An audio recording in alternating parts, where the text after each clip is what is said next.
길 잃어버림 현상이라는 말을 써보면 어떤 것일까? 그 길 잃어버렸다는 것을 인지 못할 수가 있습니다. 내가 왜냐하면 길을 지금 가고 있기 때문에 저는 제 차를 혹시 타보신 분은 아시겠지만 지금도 그렇습니다. 저는 제 차에 항상 내비게이션을 2개를 켭니다. 2개를 켭니다. 하나는 핸드폰 내비게이션, 목적지를 설정하고 핸드폰 내비게이션을 켭니다. 그리고 차량에 원래 제공되는 내비게이션이 있죠. 그것은 또 켭니다. 이유가 있습니다. 그 내비게이션은 지금 또 제 차를 한번 가보십시오. 어떻게 되냐면 차량에 있는 내비게이션은 지도를 대단히, 보통 사람들의 차량 내비게이션을 보면 1cm가 50m를 표현하는 그 50 또는 100 요 정도 수준으로, 어떤 사람은 25까지도 아주 상세하게 볼 수 있는 1cm가 25를 뜻하는 25 정도 크기로 확대해서 봅니다. 저는 기본이 200입니다. 도심을 다닐 때 기본이 200이고 조금 400, 지금 아마 400에 맞춰져 있을 겁니다. 외곽으로 나가면 800, 1600, 그리고 어떻게 멀리 갈 때는 3.2km, 1cm가 3.2km 또는 6.4km도 맞춰 놓기도 합니다. 그리고 더 중요한 게 하나 있습니다. 차량에 있는 내비게이션은 보통은 내비게이션이나 핸드폰에 있는 내비게이션이나 이런 거 보면 다 자기 차를 뜻하는 표시가 밑에 있고 내가 지금 보는 방향과 같지요. 저는 제 차에 있는 내비게이션은 정중앙에 있고 항상 차에 있는 내비게이션 위쪽이 북쪽입니다. 내가 어디를 가든지 북쪽입니다. 무엇일까요? 저는 지도를 무지 좋아했다가 지금 지도를 안 보고 내비를 보는 사람입니다. 큰 차이가 있습니다. 큰 차이가. 내비게이션, 오늘날 모든 사람들은 이젠 지도를 보지 않고 내비게이션을 보는데, 지도와 내비게이션의 큰 차이는, 지도는 항상 북쪽을 두고 편집이 됩니다. 지도책, 저는 예전에 2년마다 지도책을 바꿔가면서 지도책을 새로 사곤 했는데, 지도책은 어디를 펴도 항상 지도를 딱 펴면 위쪽이 북쪽입니다. 방향을 두고 나를 보고 그리고 이렇게 찾아가게끔 만듭니다. 그래서 머릿속에 내가 지금 어디 있으니까 내가 어떻게 가야지 저 목적지를 갈 수 있겠구나를 보게 합니다. 근데 내비게이션의 특징이 있습니다. 나 중심입니다. 그 삼각형 표시, 이건 나입니다. 내가 지금 보는 방향입니다. 내가 차가 일로 가면 방향도 이렇게 바뀝니다. 항상 나 중심. 그래서 내비게이션의 장점은 지금 당장 내가 가는 길 쉽습니다. 그냥 그것만 따라가면 됩니다. 고민할 필요 없습니다. 결정적인 단점이 있습니다. 내가 지금 어디쯤 가고 있는지 모릅니다. 전혀 모릅니다. 그래서 내비게이션만 가지고 다니는 사람들은 같은 장소를 10번을 가도 스스로 못 찾아갑니다. 스스로 못 찾아갑니다. 그것이 무엇인가 하면 내가 어디쯤 가는지를 알지 못하고 항상 좌로 갔어요, 우로 갔어요. 그것만 따라갔기 때문에 10번을 가도 또 스스로는 못 찾아갑니다. 이것이 내비게이션의 특징입니다. 길을 잃어버린다는 것은 길을 모른다는 뜻이 아닙니다. 3가지. 좌표를 상실했을 때 길을 잃어버리는 겁니다. 좌표라는 것은 내가 지금 어디쯤 있냐라는 겁니다. 삶의 자리. 오늘 나라는 존재가 큰 하나님 나라, 하나님 세계에서 내가 지금 어디쯤 위치하고 있는지 내 삶의 자리를 볼 수 있어야 됩니다. 기준이 내가 아니라 하나님 나라여야 됩니다. 하나님 나라에서 나는 지금 어디쯤 위치하고 있는지가. 그런데 좌표 상실이라는 것은 내가 지금 어디쯤 위치하고 있는지 기준을 잃어버리는 겁니다. 기준을 잃어버리기 때문에 나를 파악하고 내 위치를 확인할 수 있는 것이 아무것도 없는 겁니다. 이것이 길을 잃어버린 것이고, 2번째, 방향 상실입니다. 열심히 가지만, 오늘도 열심히 살아가지만 언제 길을 잃어버리는 것인가? 삶의 방향입니다. 내가 지금 어디로 가는지 가면서도 모를 수 있는 겁니다. 살면서도 내가 이 삶의 끝이 어디로 가는지를 모르고 살아갈 수 있는 겁니다. 10번을 갔는데도 길을 못 찾는 것처럼 그렇게 성실하게 살아가는데 내가 이 길 끝에 무엇이 있는지 모를 수 있는 겁니다. 이럴 때를 길을 잃어버렸다 말합니다. 또 목적을 상실했을 때입니다. 목적이 상실되었을 때 길을 잃어버린 겁니다. 내가 왜 사는지, 내가 이 길을 왜 가는지, 그리고 이 길 끝에 도착지가 어딘지를 생각하지 못하고 걸어갈 때 그 길을 잃어버린 것입니다. 그리스도인들은 살아가다가 왜 길을 잃어버리는 현상에 직면하게 될까요? 이것은 모든 그리스도인들이 저나 우리 모두가 한 번 이상은 다 경험하고 우리가 살아가게 됩니다. 승리란 그 길을 잃어버렸다가 다시 길을 되찾는 것이고 결국에는 목적지에 도착하는 것을 승리라 부르는 겁니다. 그러면 그리스도인들이 살아가다가 왜 한 번씩 길을 잃어버리는 현상에 직면하게 될까요? 오늘 본문에 들어가면 오늘 본문은 그 가훈표라는 말씀입니다. 신약 성경에 가훈표가 3군데 나옵니다. 에베소서, 그리고 빌립보서, 그리고 베드로전서. 오늘 베드로전서 한번 보십시오. 18절에 사환들아 나오죠. 그 사환들. 그리고 다음 주에 볼 말씀 3장 1절로 가보십시오. 아내들아 라는 단어가 나오죠. 아내들. 그리고 7절로 가보세요. 남편들아 나오죠. 이 모든 것이 당시 그 집안 안에서 이루어진 일이기 때문에 가훈표라고, 그리스도인들은 이렇게 살아갑니다 라고 가정안에 주신 말씀입니다. 그런데 먼저 오늘 18절에 보면 사환들이 나오죠. 1차적으로 이 사환들이라는 것은 집마다 과거 그 제도로 돌아가면 집안에 주인이 있고 그 집안을 섬기는, 마당을 쓸거나 음식을 만들거나 다양한 일을 하는 가족 외의 사람들이 있었습니다. 그런데 그 중에 그 사람들이 그리스도인들이 있었던 겁니다. 신분상의 종들을 뜻할 수도 있습니다. 첫 번째가. 그러나 이 사환들이란 어떤 의미로 오늘 쓰여졌는가 하면 교회가 세상 속에 있는 그 세상과의 관계를 맺어야 되는 교회로서의 모습을 이야기하고 있는 겁니다. 예수님을 믿은 집안의 사환이 어떻게 집안의 사람들과 관계를 맺어야 되냐라는 겁니다. 집안에 있는 주인과는 어떻게 맺어야 되고 집안의 여주인과는 관계를 어떻게 맺어야 되고, 바로 세상 속에 있는 교회가 세상과의 관계를 어떻게 맺어야 되는가의 개념으로 쓰신 단어가 사환입니다. 그러니 이것은 이런 겁니다. 세상 속에 흩어져 있는 그리스도인들이 어떻게 사회생활을 해야 되냐라는 겁니다. 그런 개념으로 주신 말씀이 바로 오늘 말씀입니다. 중요한 것은 그리스도인들은 그가 사환이든 그가 주인이든 누구든 간에 길을 어떤 신분이든지 간에 주인이라고 다 길을 걸어가는 것도 아니고 사환이라고 길을 잃어버린 것도 아니고, 누구든지 어떤 자리에서도 얼마든지 길을 걸어갈 수 있는 사람이 있는가 하면 길을 상실할 수도 있다는 사실입니다. 그러면 왜 하나님 백성들이 길을 잃어버리는 그런 어떤 위기를 초래하거나 직면하게 될까요? 25절을 먼저 보십시오. 25절.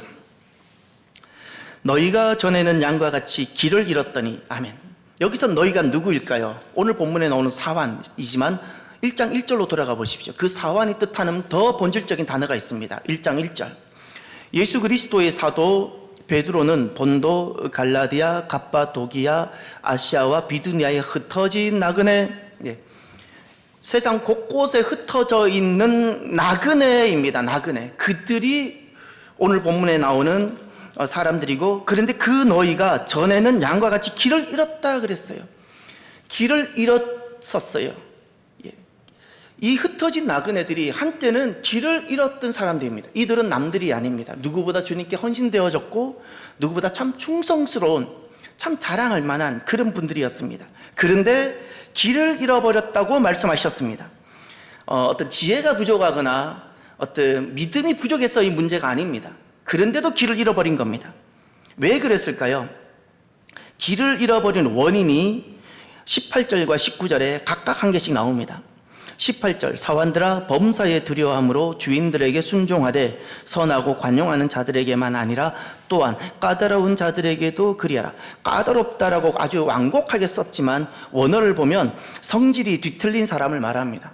말도 안 되는, 상식이 통한, 상식적이지 않는, 말도 안 되는, 이 고집스럽다는 표현도 안 됩니다. 이건 너무 논리적이지도 않고 상식적이지도 않고 말도 안 되는 그것을 행하는 사람을 말합니다. 이런 까다로운 사람을 만났을 때 그리스도인들이 길을 잃어버리더라는 겁니다. 또 하나 19절부터 20절까지입니다. 부당하게 고난을 받아도 하나님을 생각함으로 슬픔을 참으면 이는 아름다우나 죄가 있어 매를 맞고 참으면 무슨 칭찬이 있으리요. 그러나 선을 행함으로 고난을 받고 참으면 이는 하나님 앞에 아름다우니라. 아멘.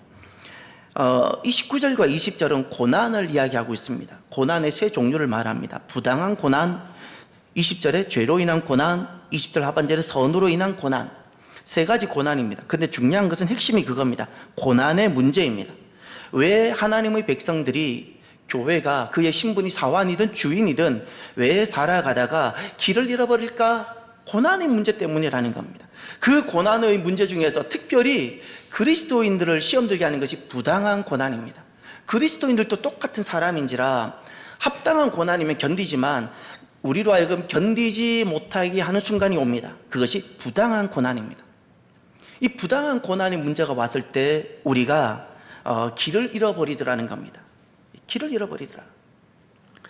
사랑하는 성도 여러분, 우리가 왜 세상에서 성공이란 단어보다 우리가 세상에서 승리해야 된다는 단어가 옳은가 하면 성공이란 개념은 땅에 맞춰져 있는 개념이기 때문에 그렇습니다. 땅에서 잘 되고 땅에서 계획한 바가 이루어지고 참 복된 겁니다. 그러나 그것은 참된 복이 아니고 더 큰 복이 있습니다. 그것은 승리입니다. 땅에서 수많은 일이 있지만 결국에는 우리에게 주어진 모든 사명과 소명을 감당하고 하나님 앞에 이르는 겁니다. 믿습니까?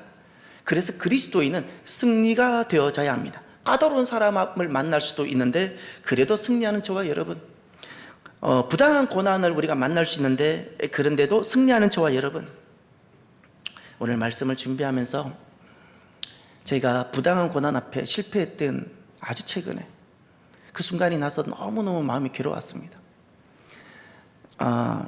아니 부당한 고난이 아니죠. 이제 저는 까다로운 사람이었어요. 이 까다로운 고난은 까다로운 사람을 만났을 때 또 부당한 고난을 만났을 때 잘 극복하지 못하는 사람들이 비교적 정의로운 사람들이 못 건너갑니다. 어떤 저와 관련된 어떤 사람이 지금 현재 우리 집 주인입니다. 너무너무 말도 안 되는, 예를 들어서 여러분 제가 이거 뭐 아파트가 그 국민 임대 그거 단청된 거 알고 있죠? 그 제가 당첨하는 것도 아니고 국가가 언제 토지 그 LH에서 언제 날짜도 거기서 정하는 거지 제가 정하는 거 아니잖아요. 2년 계약을 다시 하고 계약하고 다음 주에 돌아왔는데 LH에서 갑자기 발표가 된 거예요. 저도 발표를 받은 거예요. 계약은 2년, 지금 사는 집과 2년은 지난주에 계약을 했고 이번 주에 저는 LH에서 발표가 내서 7월 11일부터 계약을 하든지 말든지 결정하라는 거예요. 계약을 하면 2두 달 안에 들어와야 된다는 거예요. 그 계약을 하지 않으면 제일 후순위로 또 밀린다는 거예요. 그래서 후순위가 되면 20몇 위가 된대요. 1년을 기다려서 순번이 5개가 빠졌는데 20몇 위 하니까 한 5년, 4년 이렇게 되는 것 같아요.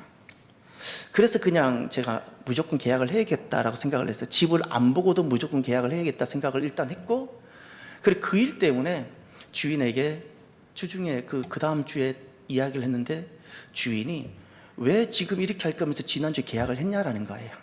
설명을 했어요. 나도 몰랐다. 근데 말이 안 통하는 거예요. 막 폭언과 다시 2년을 살라 그러고 2년을 살라는 거예요. 계약을 했으니 막 폭언과 막 상상할 수 없는 일이 막 있어서 나중에 속이 상해서 법대로 하자 그랬어요. 제가 너무 속상했어. 틀린 말은 아닌데 제가 좀 더 참아볼 걸 이 생각이 들었어요. 그래서 막 목사가 법대로 한다고 자기가 한 말은 기억은 안 하고 또 막 욕만 먹고 제가 하도 그랬어요. 제가 녹음하겠다 그랬어요. 제가 참 이해가 안 되는 것이 이 사람이 법무사에 일하는 사람인데 법무사는 아닐 겁니다. 법무사무소에 일하는 아마 사무장 정도 될 것 같아요. 그러면 이런 법과 관련돼서 너무 잘할 텐데 이렇게 무례하고 말도 안 되는 일을 할까? 제가 지금부터는 녹음하겠습니다. 녹음을 고지하고 녹음하는 것은 불법이 아니고요. 고지하지 않고 녹음하는 것은 도청이기 때문에 이건 불법이 되고 증거 자료가 안 됩니다. 그래서 제가 밝혔어요. 그러면 선생님과 지금부터 제가 하는 모든 것을 녹음하겠다고 실제로 녹음을 했어요.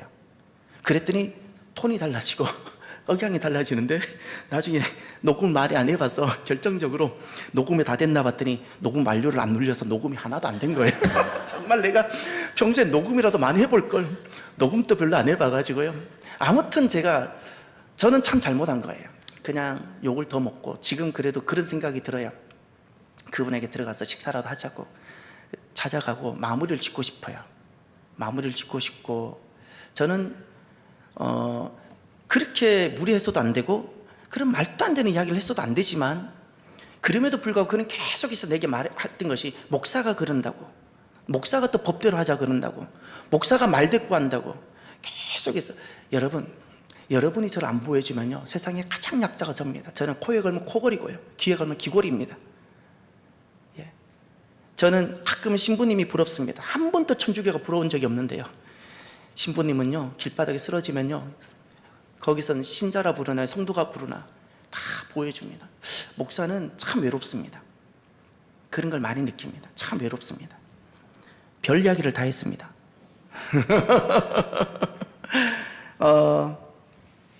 우리가 길을 잃어버리는 순간들, 제가 이 말을 했던 것은 이제 이 까다로운 사람을 만났을 때 우리의 마음이 얼마나 흔들리는지, 또 부당한 일을 당했을 때 우리의 마음이 얼마나 흔들리는지를 제가 솔직하게 고백한 겁니다.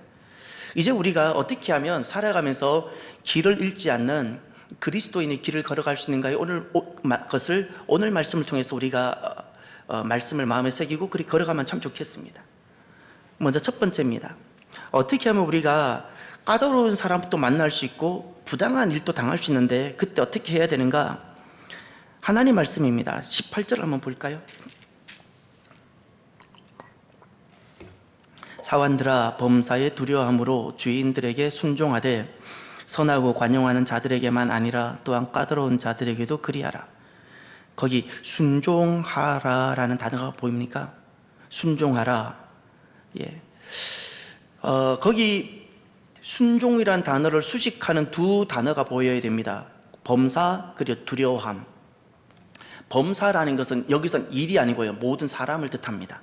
순종은 일에 대해서 순종하는 것이 아니라 사람과의 관계의 단어이기 때문에 헬라어 원어를 보면 모든 사람을 뜻하는 단어입니다. 범사란 모든 사람입니다. 이거 순종이라는 것은 관계적 용어라는 것을 아시죠? 나와 관계된 사람과의 모든 사람에게 있어서 내가 길을 잃어버리지 않으려면 순종을 내가 만들어내야 되는 겁니다. 그러면 두려워한다는 것은 무서워한다는 뜻이 아니라 존경이라는, 원래 헬라어의 뜻에서는 물론 두렵다라는 단어도 있지만 그 쓰여졌던 헬라어의 뜻에 보면 세 번째로 존경이라는 단어가 있습니다. 공경이라는 단어가 있습니다. 이 말은 맹목적으로 공경하거나 존경하라는 뜻이 아닙니다. 우린 존경할 수 없는 사람이 굉장히 많습니다.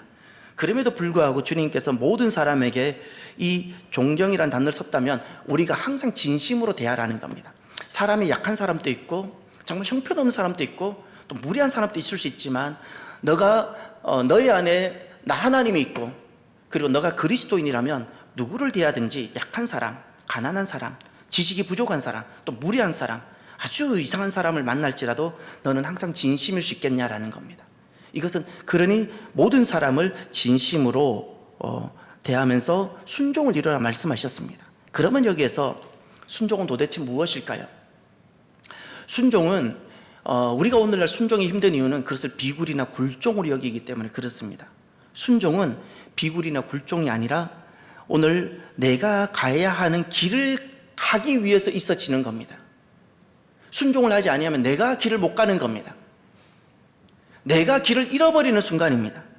순종은 그가 잘하기 때문에 내가 무엇을 하는 것이 아니고 내 앞에 나와 관계된 수많은 사람들이, 다양한 사람들이 내 앞에 나타났다가 지나가는데, 순종이라는 것은 내 앞에 수많은 나와 관련된 내 인생과 접촉점을 이루는 수많은 사람들이 내 앞에 인생에 왔다가 사라지고 지나가고 하는데, 중요한 것은 내가 가야 할 길을 가기 위해서, 길을 잃어버리지 않기 위해서, 영적인 지도를 잃어버리지 않기 위해서, 영적인 나침반, 내가 어디로 가는지, 내가 왜 사는지를 잃어버리지 않기 위해서 내가 갖는 영적 지도가 순종입니다. 내 안에 계시는 주님 때문에. 사람을 두려워해서가 아니고요, 비굴해서가 아니고, 그래서 내가 모든 사람을 마음을 다해 관계를 맺을 수 있는 겁니다. 저는 우리 교회 꼭 초대하고 싶은 사람이 하나 있습니다. 모처럼 어제 화요일 오후가 잠깐 시간이 비어서 모처럼 진짜 요즘 한 달에 오후에 운동을 나간 것이 딱 2번 정도 됐던 것 같아요. 지난주 교회 1번 나가고, 요즘 너무 제가 많이 바빴습니다. 어제 나갔는데 제가 나가면 너무너무 반갑게 제가 맞이하고 또 그분이 저를 맞이하는 사람이 있습니다. 전 그분을 꼭 우리 교회 데리고 오고 싶습니다. 누굴까요? 서로 많이 이야기를 안 해봤습니다. 그분은 이제 우리 교회를 잘 압니다. 와서 커피 먹겠다 약속했습니다. 저는 그분이 누군지는 잘 모르지만 밤에 일을 한다 그래요. 오전에 잔대요. 근데 몸에 문신이 많아요. 저는 그분 진짜 좋아요. 무슨 일을 하는지 아직 몰라요, 저 솔직히. 근데 그분이 저를 엄청 좋아해요. 그리고 항상 목사님하고 존중해주고 게임을 저랑 같이 하는 걸 되게 좋아해요. 저랑 한 팀이 되어서 하는 걸. 저는 그분이 꼭 우리 교회에 왔으면 좋겠고, 그냥 이런 느낌이에요. 하나님께서 제게 맡겨주신 영혼, 이런 거예요. 제 마음이 그를 향해서 얼마나 많이 가는지 몰라요. 우리가 운동하는 때 보면 대부분이 3분의 1이 경찰이에요. 제가 딱 보면 재밌는 구조예요.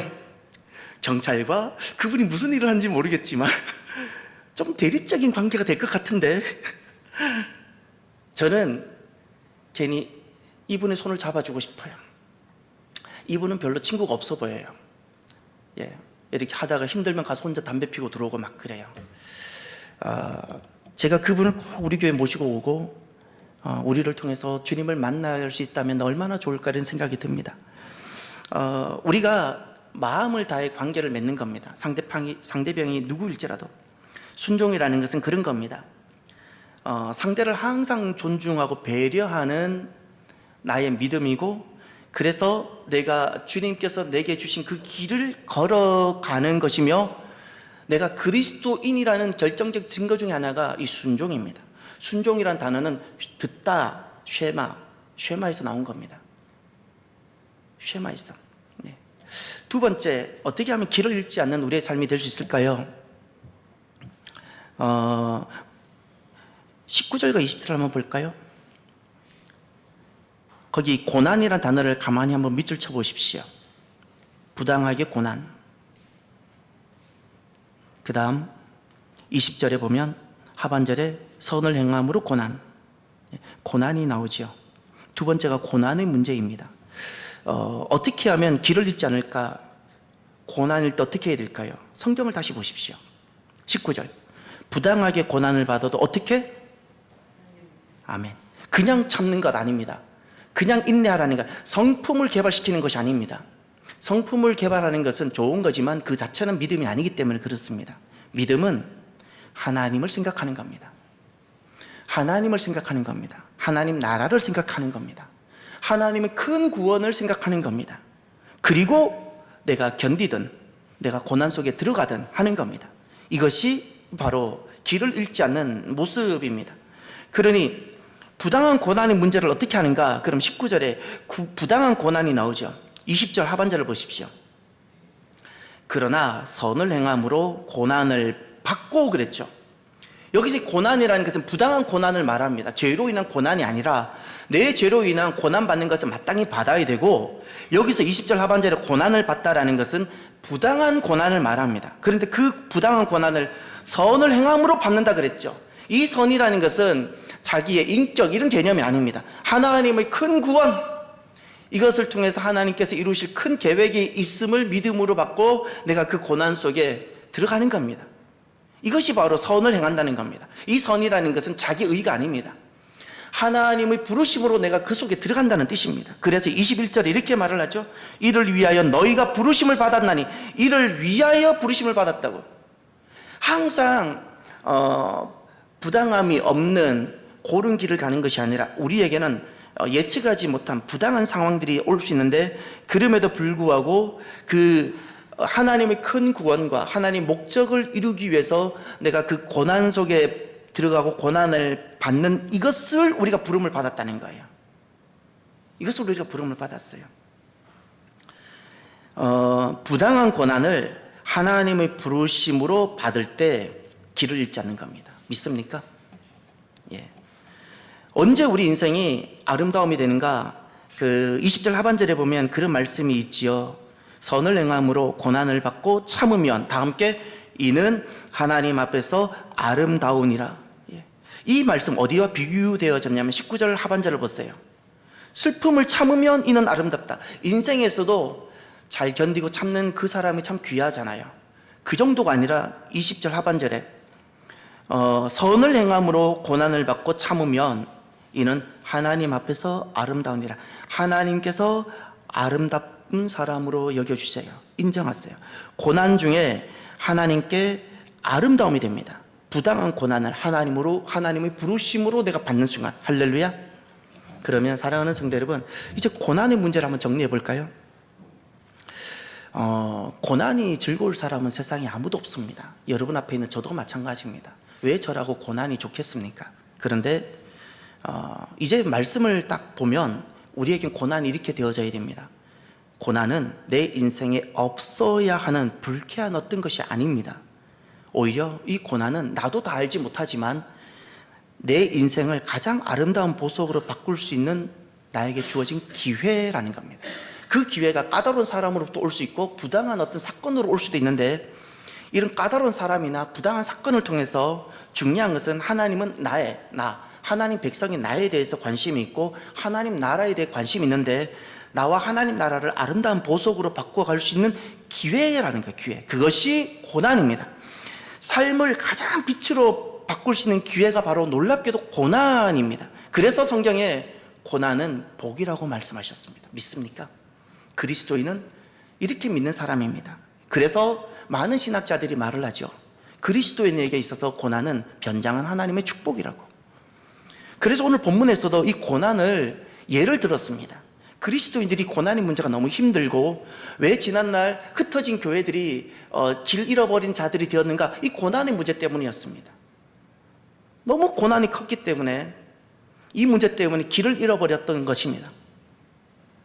그래서 이들이 그래서 오늘 본문에도 예를 하나 들고 있습니다. 그분이 누구시죠? 그리스도입니다. 이제 21절 중반절을 보세요. 그리스도도 너희를 위하여 고난을 받으사, 별표를 쳐두세요. 예수님은 그 능력으로 고난을 피하지 않으셨습니다. 죄가 있어서 고난 받으신 것도 아닙니다. 그런데 주님은 고난 받으셨습니다. 고난 피하지 않으셨습니다. 고난을 몰라서 무지해서 받으신 것도 아닙니다. 아시고도 받으셨고요. 능력이 많으신데 받으셨고요. 그냥 고난에 오히려 참여하셨던 겁니다. 이것이 너무 중요합니다. 그리스도도 너희를 위하여 고난을 받으사. 그런데 거기 너희를 위하여에다가 별표를 쳐두세요. 고난받으면 그를 위하여 고난받는 그 사람이 사는 겁니다. 믿습니까? 오늘 왜 가정들이 이렇게 어려울까요? 예전에는 그런 겁니다. 누군가가 연약하고 흔들리는 가정을 위하여 대신 고난받는 사람들이 가정 안에 있었어요. 그들을 통하여 가정이 살아나고 견고해졌는데, 오늘날은 가정 안에 이런저런 어려움이 오면 고난을 받을 사람이 없어요. 다 자기만 살겠다고, 남편은 남편 살겠다고, 아내는 아내 살겠다고, 자녀는 자녀끼리 다 자기 살겠다고, 다 자기. 오늘날 내비게이션처럼 다 자기 중심, 자기 중심. 나.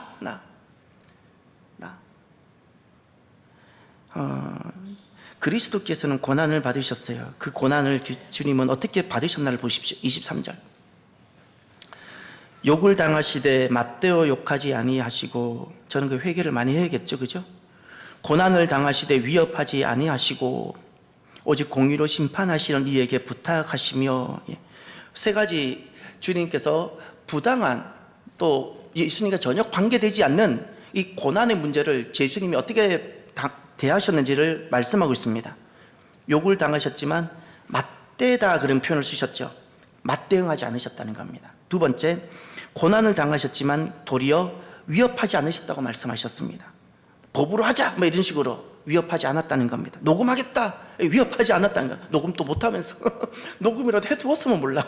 결국 녹음도 못했어요. 세 번째, 더 중요한 것 하나 있어요. 오직 공의로 심판하시는 이에게 어떻게 해요? 부탁하다. 그 부탁하다는 말은 어려운 말입니다. 맡기다로 바꿔주세요. 공의로 심판하시는 이에게 그 사람을 맡겨라는 겁니다. 주님은 그렇게 하셨습니다. 능력이 없어서가 아닙니다. 우리에게 이렇게 본을 보여주셨던 겁니다. 이것이 그리스도인입니다. 그 결과를 한번 보십시오. 그리스도께서 이렇게 고난을 피하지 아니하고 부당하고 까다로운 것이지만 고난을 받으심으로 어떤 일이 일어났는가를 보십시오. 24절. 친히 나무에 달려 그 몸으로 누구의 죄? 우리 죄. 죄를 담당하셨으니 이는 그 다음 밑줄 치세요. 우리로 죄에 대하여 죽고 의에 대하여 살게 하려 하시면 아멘. 죄에 대하여 죽고 의에 대하여 살게 되는 자가 되었습니다. 할렐루야. 그리고 그 다음 그가 채찍에 맞음으로 너희는 나음에다 별표 치고요, 거기다 구원이라 적어놨어요. 단순히 몸이 나는 정도가 아니고요, 하나님의 자녀가 되는 큰 구원이 이루어졌습니다. 할렐루야. 이것이 고난의 비결입니다. 고난의 숨어있는 진주입니다. 고난받음으로 우리가 살게 됐고 고난받음으로 구원에 이루어지게 된 것입니다. 그러니 가정이 하나님 나라가 되고 가정 안에 하나님 구원이 임하기 위해서는 무엇이 필요할까요? 고난받는 자가 필요합니다. 고난받는 자가. 교회는 이런 겁니다. 교회는 세상을 구원하기 위해서 교회는 고난받는 자가 되어져야 합니다. 목사는 성도들의 구원을 위해서 목사는 고난받는 자가 될 수 있어야 되는 겁니다. 이것이 우리들의 삶의 좌표입니다. 그럼 세 번째, 언제 우리가 길을 잃어버리지 않을까요? 마지막 25절을 보십시오. 너희가 전에는 양과 같이 길을 잃었더니 이제 다 함께 읽어볼까요? 이제는 너희 영혼의 목자와 감독 되신 이에게 돌아왔느니라. 아멘. 영혼의 목자와 감독 되신 이 보입니까? 예수 그리스도입니다. 영혼의 목자입니다. 내 삶의 목자, 내 삶을 인도하시고 주관하시는 분. 또 감독이라는 것은 내 삶에 명령하시는 분이에요. 내가 결정하는 것이 아니라 결정권이 주님께 있는 사람. 감독이라는 것은 결정하는 사람입니다. 나를 가라오라 하는 사람입니다. 누가? 예수님이 나의 목자, 예수님이 나의 인생의 감독이 될 때 길을 잃어버리지 않습니다. 예수님께 돌아오는 겁니다. 우리가 모든 순종하는 이유가 내 성품이 아닙니다. 고매한 인격이 아니라 예수님이 나의 목자시고 예수님이 나의 감독 되시기 때문에 예수님이 내게 이 길을 걸으라 하면 나 그냥 걷는 겁니다. 이 길을 내가 잘 맞기 때문에 이런 개념이 아닙니다. 우리가 고난을 견디고 걸어갈 수 있는 이유는 맷집이 강하거나 이런 개념이 아닙니다. 주님께서도 가셨고 주님께서 나를 오늘날 이렇게 부르시면 그 내가 가는 이 길에 유난히 남들보다 고난이 많을지라도 나는 가는 겁니다. 그것이 나이기 때문에. 그런데 이것이 그냥 가는 것이 아니라 우리는 고난을 즐기거나 세디즘 이런 사람이 아니라 우리는 하나님의 큰 구원, 우리는 하나님을 생각합니다. 고난을 통해서 이루실 하나님의 그 큰 구원을 우리는 생각하는 겁니다. 그럴 때 우리가 길을 잃어버리지 않게 됩니다. 저는 항상 하나님 나라를 생각합니다. 자녀를 길러도 제가 무엇을 해도 대한민국을 봐도 무엇을 해도 우리 교회를 봐도 저는 하나님 나라를 생각합니다. 내 자녀가 나는 열심히 양육했는데 하나님 관계가 없이 양육되었다면 나는 길을 잃어버린 양육이었습니다. 대한민국이 아무리 번영하면 무엇합니까? 하나님 나라와 관계없는 대한민국이라면 그것은 도리어 저주입니다. 그 번영은 도리어 저주입니다. 차라리 가난해서 하나님 나라와 관련된다면 그것이 복입니다. 언제 우리가 길을 잃어버린 것일까요? 열심히 가도 나만 보이고 하나님이 아니 보일 때, 내가 살아가는 것이 하나님과 아무런 이유 없이 그냥 열심히 살아갈 때 길 잃어버린 것입니다. 오늘 저와 여러분들이 이제 우리가 살아가는 길이 항상 하나님이 좀 보였으면 좋겠습니다. 내비게이션이 아니라 내비게이션은 나 중심이라 그랬죠. 철저하게 길을 잃어버립니다. 10번을 가도 스스로 길을 못 찾아갑니다. 하나님 말씀을 지도로 딱 삼으면 하나님이 보입니다. 왜 말씀이 기준이 되어져야 될까요? 말씀이 기준이 되어질 때만 모든 분야, 모든 영역에 하나님이 그때부터 보입니다. 내 인생을 비로소 설명할 수 있게 되는 겁니다. 그러면 어떤 상황에도 우리는 길을 잃어버리지 않고 걸어갈 수 있는 겁니다. 저와 여러분이 다양한 상황, 또 실수하는 상황도 있을지라도 또 일어나서 길을 걸어가는 저와 여러분이 되기를 주의 이름으로 축원합니다. 기도합시다.